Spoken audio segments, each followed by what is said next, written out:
Shalom to Chaim Silberstein, founder and president of Eshkachech, Keep Jerusalem. Shalom Yoni, how are you?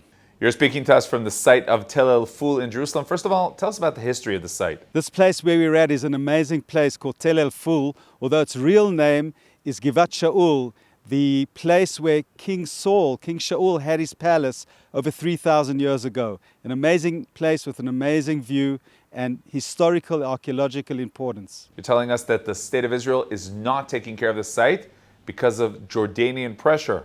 Unfortunately, the government of Israel has abandoned this place, probably because of the Jordanian pressure. King Hussein and his son afterwards, Abdallah, claim that this area belongs to them. How can that be if their whole occupation of Jerusalem between 1949 and 1967 in the first place was illegal? So how can this belong to them?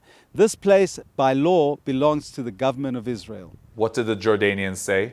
The Jordanians say that it's theirs because they confiscated 50 acres of this area to build a summer palace for King Hussein.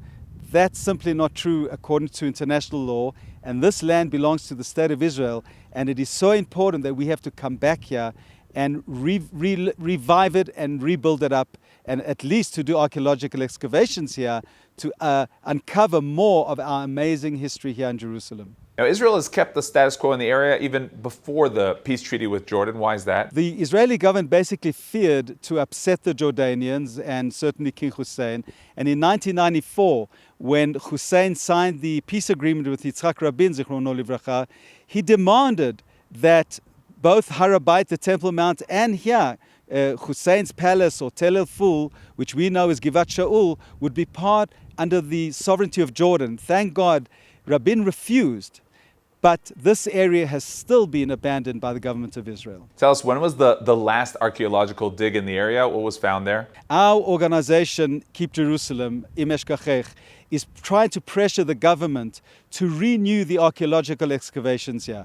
The last time excavations were done were in 1964, when they did salvaging excavations before Hussein decided to build his palace here.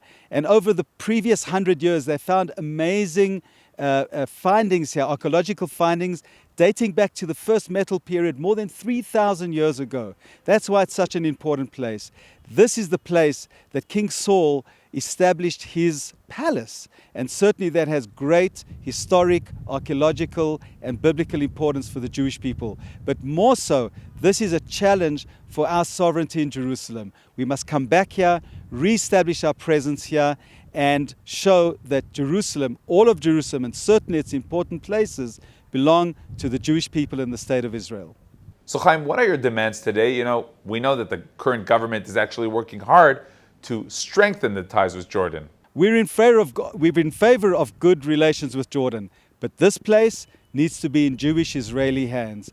Our demand is that we bring a presence here, a permanent presence here, a guardhouse, a visitor center, an information center. Let's bring tens and hundreds of thousands of tourists and visitors, both locally and internationally, to see this amazing place that's got incredible views, 360 degrees to Jordan, to the west, towards Tel Aviv, to the south and north. And you will just have an incredible experience visiting here and also connect to our amazing history of more than 3,000 years. Chaim Silberstein, founder and president of Eshkachech, Keep Jerusalem, thank you very much. Thanks very much, Yoni. Have a great day.